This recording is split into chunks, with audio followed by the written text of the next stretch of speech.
Hello mga B! Dito na naman tayo sa ating favorite hobby maliban sa pagbiyabiyahe. Ang inyong inday mga B, lumalafang na naman ng insaladang pechay at saka pritong tilapia.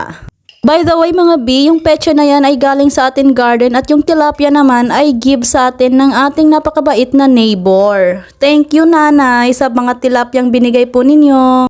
And since sabi ng mga bago nating follower and subscribers, panonoorin nila yung mga mukbang ko, ayan mga B, nagpost na tayo ng panibagong mukbang ng pechay at saka tilapia. Oh ha?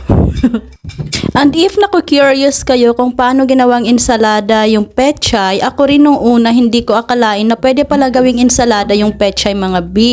First time ko rin yan na ginawa. Para ka lang din nag-ensalada ng mustasa mga B. So pigain mo muna yung pechay bago mo siya ihalo sa kamatis at saka sa sibuyas. At